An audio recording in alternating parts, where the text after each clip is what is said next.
Shalom. So today we're gonna go over some history, the book of Maccabees, chapter 1, and we're gonna do the entire chapter. Alright? This video might be a bit long, so I might have to split it into different episodes. So let's go to the book of Maccabees, chapter 1 and verse 1. It says, "And it happened after that Alexander, son of Philip, the Macedonian, who came out of the land of Shittim." Now, there are many Alexanders, many Philips, and so forth, because they always pass on that name. Alright, the first, the second, the third, and so forth. So in order for us to know which one it is talking about, we have to read the action of what was taken. Alright, it says, "And it happened after that Alexander, son of Philip, the Macedonian, who came out of the land of Shittim, had smitten Darius, king of the Persians and Medes, and he reigned in his stead the first over Greece." Alright, so which of the Alexander killed Darius?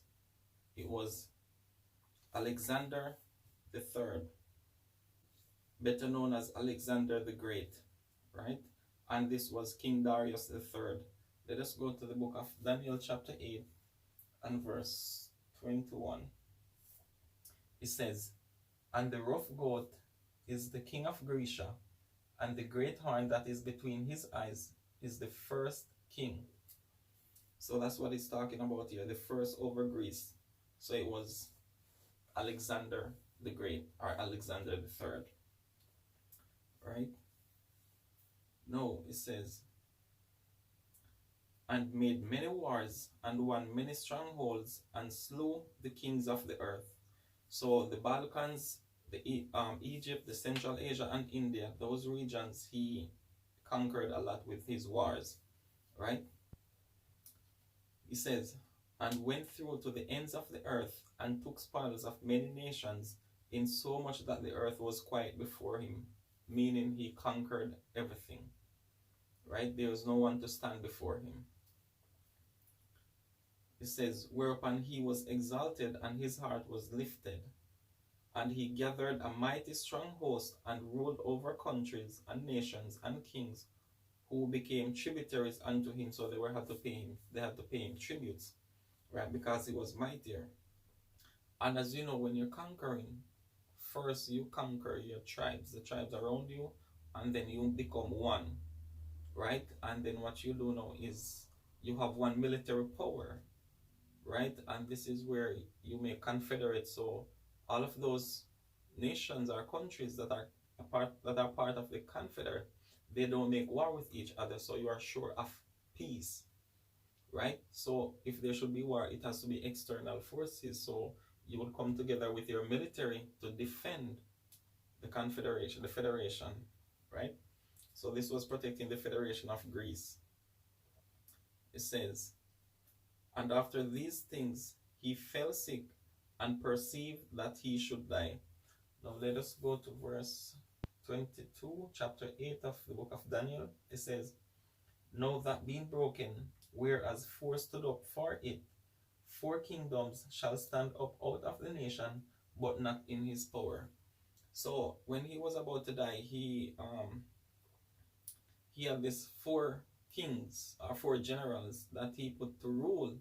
However, it was divided, so they were not as strong as him. There was none to see his likeness or his image again, right? So that's what it means when it says "but not in his power." They were not as powerful as Alexander the Great, right? It says, "Wherefore he called his servants, such as were honorable and had been brought up with him from his youth, and parted his kingdom among them while he was yet alive." So he divided his kingdom with the four generals. So you had Lysimachus over parts of Asia, you had Cassander over Macedon, you had Ptolemy over Egypt and those regions, and then you had the Seleucus over the Seleucid Empire, which was Babylon region, Syria and those places. Now it says, so Alexander reigned 12 years and then died. So if he died about age 32, that means he rose to power about the age of 20. It says, after his death, they all put crowns upon themselves, so did their sons after them many years, and evils were multiplied in the earth. So the period that they ruled was a few generations, right? A lot of kings died and their sons reigned and so forth. Let us go to the book of Revelations, chapter 6. Let us go to the book of Revelations, chapter 6, and verse 4. It says, and there went out another horse that was red, and power was given to him that sat thereon to take peace from the earth, and that they should kill one another, and there was given unto him a great sword.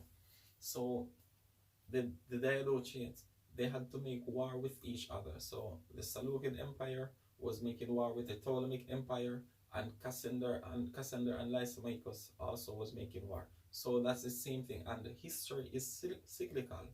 It keeps repeating itself. It's the same way few generations ago when you had America, England, Spain, and France. They all had to war with each other, and then one became more dominant. It's the same way, right? So they always make war with each other when they're conquered, and they create this form of hegemony where you have this strong military power. Then now they go forth and conquer the rest of the earth and force their cultures upon them, or so forth, right? So let's go back to the book of Maccabees, chapter 1 and verse 9. And after his death, they all put crowns upon themselves. So did their sons after them many years, and evils were multiplied in the earth. So that's what it's talking about. And there came out of them a wicked root, Antiochus, surnamed Epiphanes. Now, first, let's deal with the wicked root. Let us go to the book of Daniel, chapter 11, and verse 21. It says,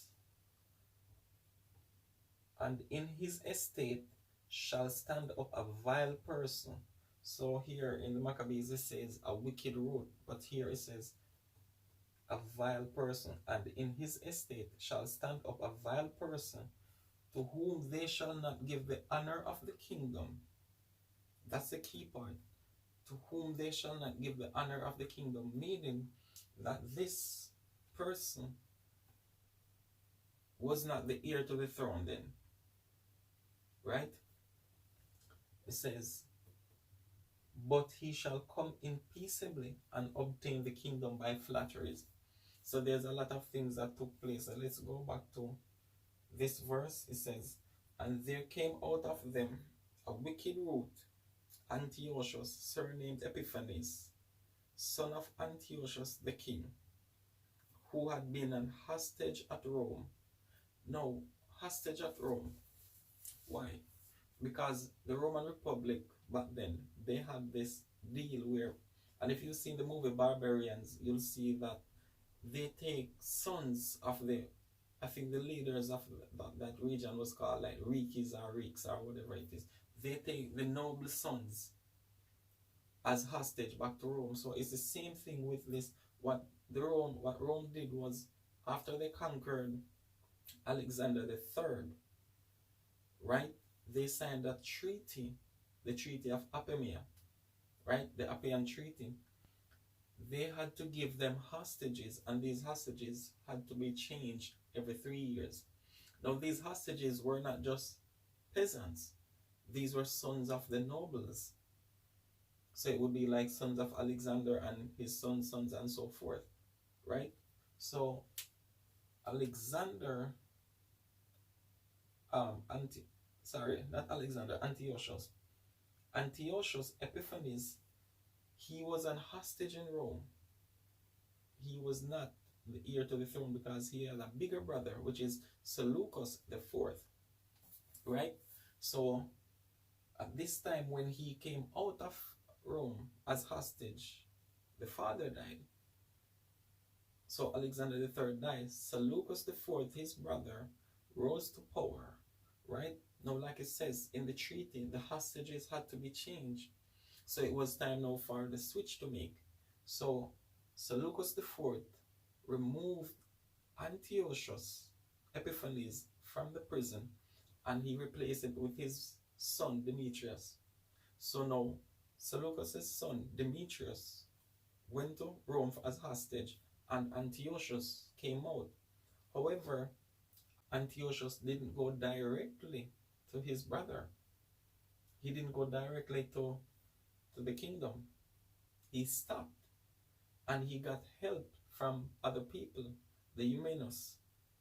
He got help from the Eumenes II, who supplied him with money and armed forces. So this is what it meant in Daniel when he says, and in his estate shall stand up a vile person to whom they shall not give the honor of the kingdom. So he was not heir to the throne, right? So that's what he's talking about. So he took it by force because it was not given to him, right?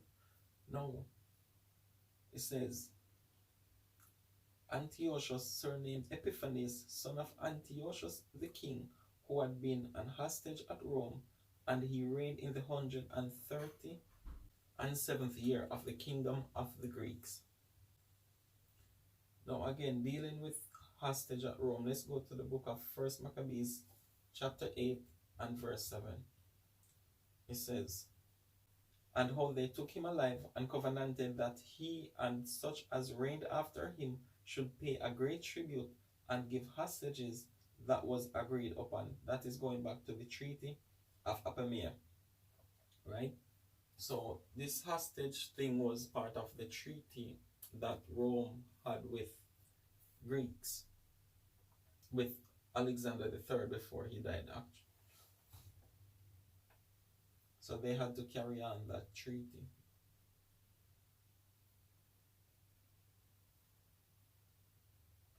Now what I will do is I will go to the board so you can have a clear understanding of how it went with Antiochus the king and his sons and the hostages and trading places, and how Epiphanes came into power, and how the kingdom was shared between Epiphanes and his nephew Antiochus, right? Because what had happened is that Seleucus was killed by Heliodorus, which we will read further on in the chapter about, right? After he killed Seleucus the Fourth, what he did was he put the younger brother Antiochus, because he was but a child, so he was what? Manipulating. So Antiochus was just like a puppet, and the power behind him was Heliodorus, right? So afterwards he got kicked out, and Antiochus Epiphanes came into power, and he ruled jointly with his nephew.